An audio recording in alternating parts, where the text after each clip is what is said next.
শনিবার শ্রম ভবনের সামনে সিআইটিইউর উদ্যোগে গণ অবস্থান অনুষ্ঠিত হয়। এদিনের অবস্থানে অংশ নেন রাজ্য সভাপতি শঙ্কর প্রসাদ দত্ত, সম্পাদক মানিক দে সহ অন্যান্য নেতৃত্ব। অবস্থানকারীরা দাবি করেন, বর্তমান দানবীয় শ্রমকোড শ্রমজীবী মানুষের স্বার্থবিরোধী এবং মালিক পক্ষের সুবিধার্থে প্রণীত হয়েছে।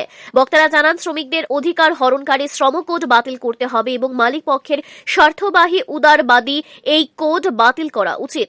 অবস্থানকালে বক্তব্য রাখতে গিয়ে শঙ্কর প্রসাদ দত্ত বলেন, ভারতবর্ষ এখন নরেন্দ্র মোদী, অমিত শাহ এবং আদানির প্রভাবে চলছে। আদানির স্বার্থ রক্ষার্থেই নতুন শ্রম কোড চালু করা হয়েছে। শ্রমিকদের স্বার্থ রক্ষায় এই কোড অবিলম্বে বাতিল করা অত্যাবশ্যক।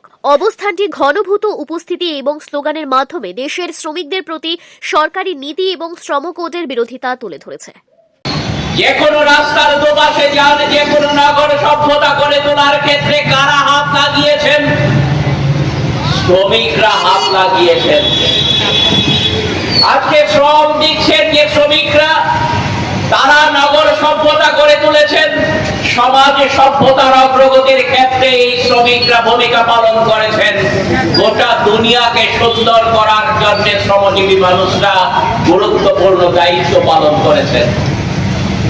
আজকে কেন্দ্রের মোদী সরকার 2014 সালে লোকসভাতে নির্বাচিত হবার পরে একটার পর একটা ষড়যন্ত্রের জাল তারা বিছাবার জন্য কাজ শুরু করে এবং সেই কাজটা মোদীকে সামনে রেখে ভালো ভালো কথা বলে তার দলের লোকদের দিয়ে আগে ক্ষেত্রটা জমিটা চাষ করানোর কাজ শুরু করে।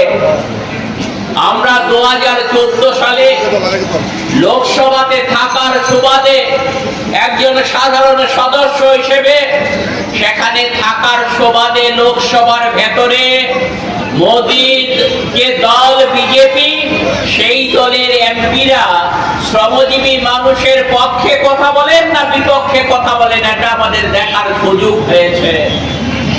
আমরা দেখেছি 2014 সালের প্রথম যে বাজেট অধিবেশন হয়, লোকসভা শুরু হবার পর প্রথম লোকসভার বাজেট অধিবেশন, সেই বাজেট অধিবেশনে মোদীর দলের সাংসদরা আমাদের দেশের 10 কোটির মতো মানুষ যারা নিজেদের জীবনকে রক্ষা করার জন্য Mahatma Gandhi national rural employment guarantee act, যেটা 2005 সালে পাস হয়েছে ভারতবর্ষের সংসদে, এই Mahatma Gandhi national rural employment guarantee act, সংক্ষেপে যাকে অনেকে বলেন মনরেগা, সেই রেগার